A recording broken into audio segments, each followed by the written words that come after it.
Alright, so the first major replacement program was called Project Abakan, the AN-94. And this program was running between 1981 and 1997. It's the rifle that tried to shoot faster than recoil. Now, the idea was brilliant though, right? Instead of just building a better rifle, they said, what if we build a weapon that fires 2 bullets before you feel the recoil? Okay? So picture this. A rifle with a barrel that recoils and a magazine that moves forward while firing. The pulley and cable system feeds the second bullet before the recoil reaches your shoulder. 2 shots, 1 recoil. The 2 bullets hit almost the same spot, doubling penetration against armor. Right?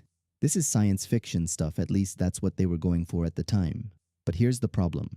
To make this work, they created a weapon that had more than 90 pieces in the internal mechanism. 90 pieces. An AK-74M has about 35. So they're asking soldiers to maintain a weapon 3 times more complex. And remember, soldiers don't just clean a rifle.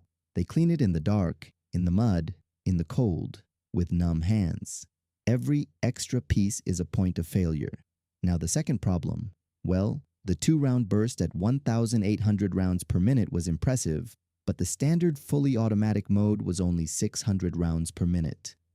And the average soldier, under stress, doesn't control the trigger well. In testing, they found that recruits either wasted ammunition in useless bursts or simply didn't use the hyperbolic mode.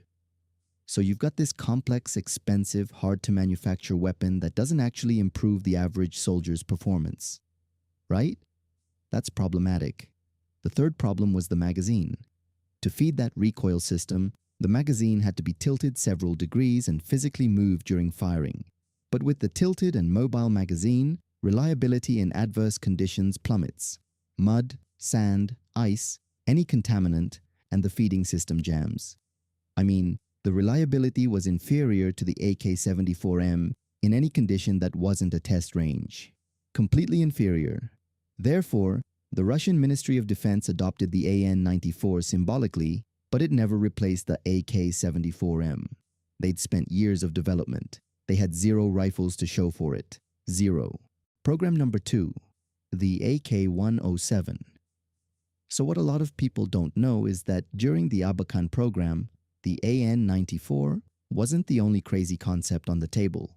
The Degtyaryov plant submitted the AEK-97-1, a rifle with a balanced recoil system using 2 opposing gas pistons. And although the AN-94 won the competition, the balanced recoil concept was too good to ignore. So later, the Izhmash plant said, wait, what if we develop our own version of this? That's how the AK-107 was born. And on paper, the AK-107 was perfect.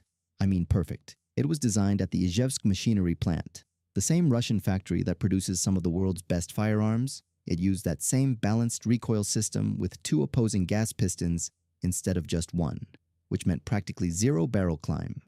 It was accurate. You could fire in full burst, keeping the target in the sights. It had a rate of fire of 850 rounds per minute with incredible stability. It was the future. Alright? Now, in testing, the AK-107 performed incredibly well. In burst accuracy tests, the AK-107 had 50% less dispersion than the AK-74M. The AK-74M? The barrel climbed immediately after the first shot. That's double the dispersion. Double. The AK-107 was objectively more stable. Okay? So why did it fail? You're probably asking yourself that right now. Money. Pure money.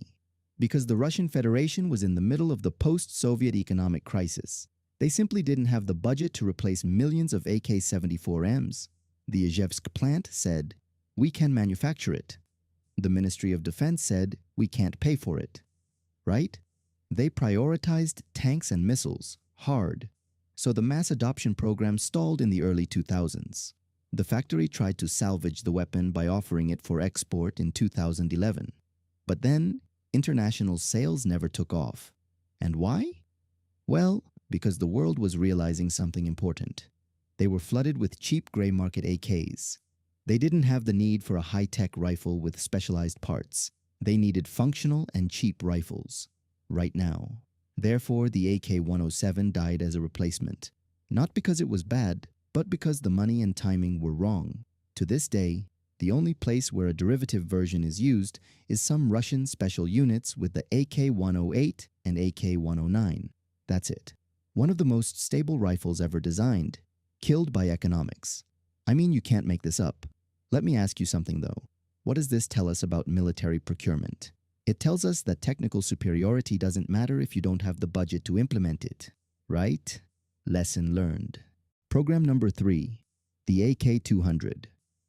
While the Ministry of Defense was fumbling the AK-107, the Izhmash plant was running their own program.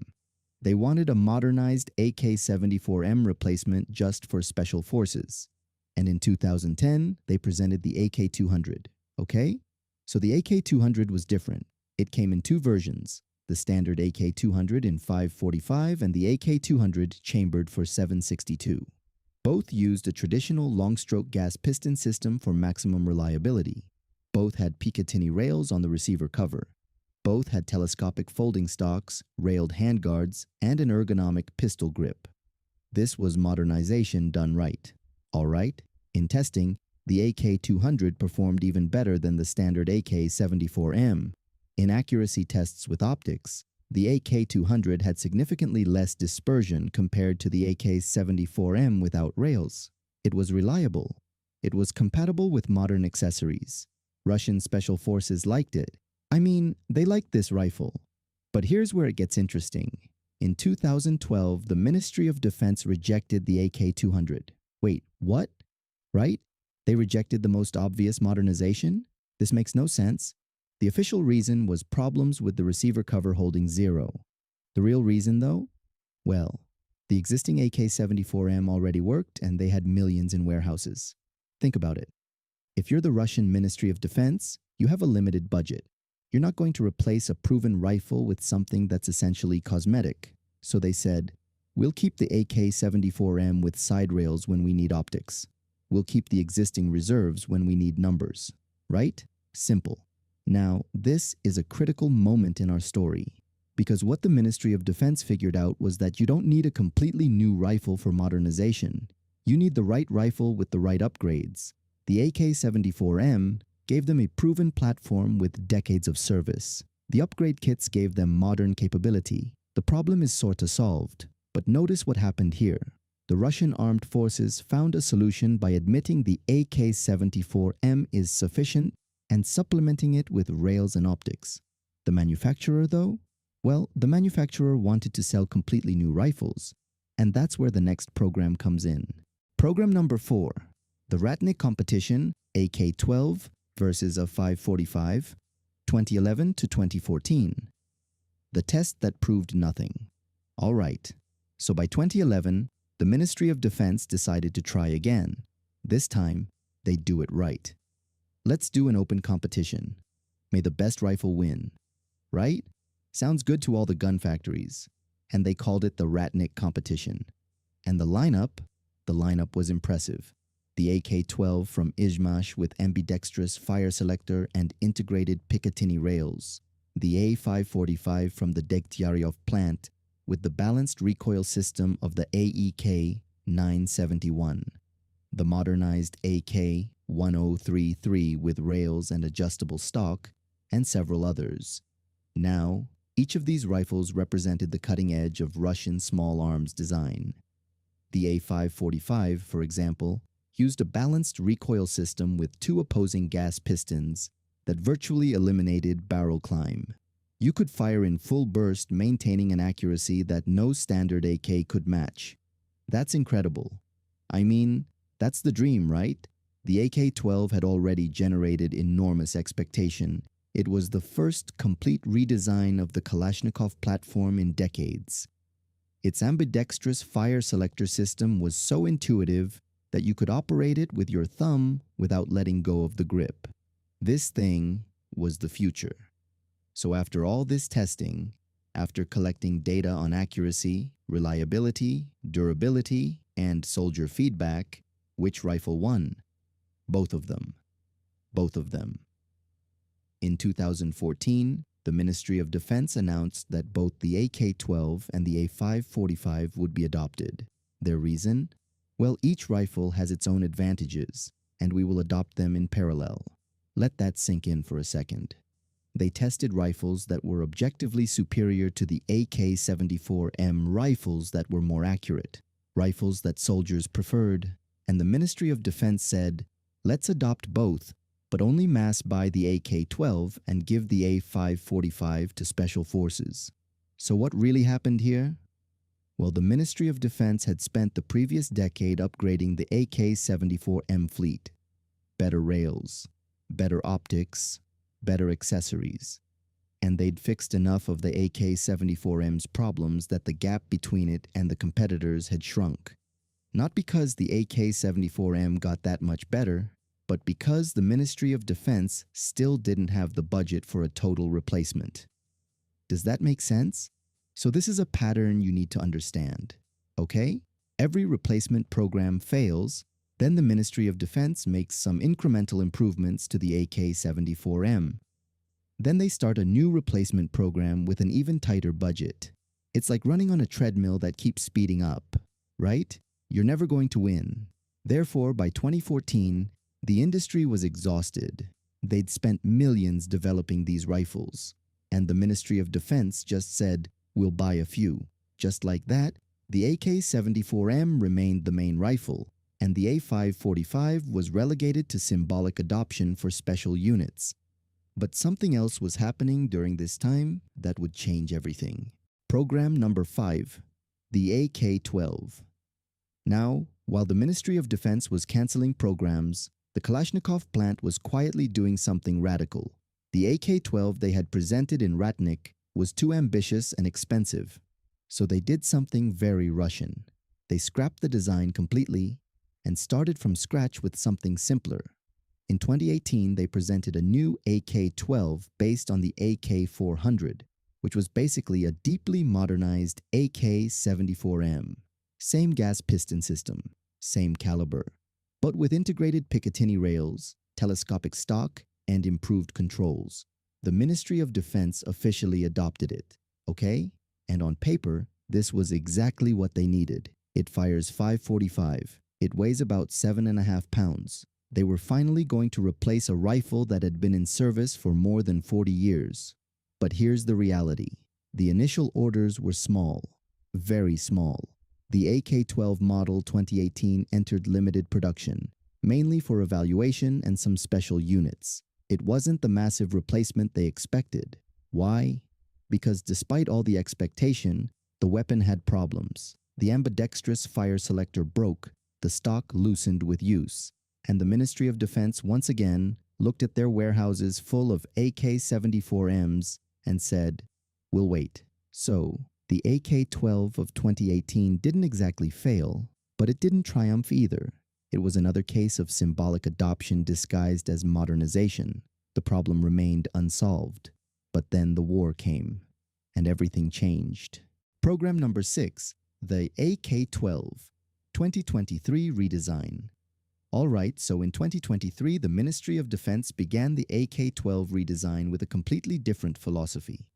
They weren't looking for a better AK-74M. They were looking to fundamentally correct the deficiencies of the original AK-12 based on combat feedback in Ukraine, right? Practical thinking. Now, the requirements were concrete and based on real war experience. Here are some of the requirements. Improve the reliability of the ambidextrous fire selector that had broken in combat. Reduce weapon weight compared to the AK-12 model 2018. Integrate an improved muzzle brake with suppressor capability. Should be able to use the same 545 magazines of the existing AK-74M. So this is where the dance between context and conflict really heats up, because these requirements seem contradictory, right? How do you increase durability while reducing weight? How do you create a more robust rifle but have it ready for mass production in just a few months? I mean, this is impossible on paper. The Kalashnikov plant took the main approach. Every change was dictated directly by combat experience. They eliminated the 2-round burst mode because soldiers reported it was useless in real combat and added unnecessary complexity. On paper, they were simplifying the weapon, right? Pretty sensible. They changed the original telescopic stock for a more robust stock with a new locking mechanism that didn't loosen under rough use. The previous mechanism wobbled after months of combat. Soldiers hated that. They redesigned the receiver cover so that it held 0 for optics, even after disassembling and reassembling the rifle repeatedly. And this is the key difference from the AK-200 of 2010. Remember that one was rejected for the same problem of the cover losing 0? This time, Kalashnikov designed a completely new anchoring system that solves that failure once and for all. War forced what peacetime budget never allowed, fixing the problem at the root. This was critical. I mean, that's exactly what the soldiers were asking for. The result? A rifle that looks like the original AK-12, but internally is a much more refined and soldier-proof weapon. Okay? After testing in real combat conditions, the Ministry of Defense approved the redesign at the end of 2023. The rifle kept the AK-12 designation, and mass production began immediately. Now let me tell you why this matters. It wasn't just the rifle, it was the philosophy. Right? The whole philosophy. The redesigned AK-12 weighs about 7.5 pounds empty. Yes, that's similar to the 2018 model. But it maintains full compatibility with existing accessories and magazines. The AK-74M couldn't mount modern optics without side rails that loosened over time. The new AK-12 comes with a redesigned muzzle brake that reduces flash and allows mounting a suppressor quickly. And it's equipped with Picatinny rails on the receiver cover that now holds 0 reliably.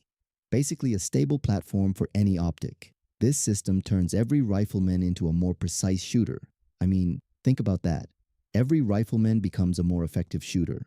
Now, mass production began in early 2024. That's years of development compressed into months of redesign based on real combat feedback.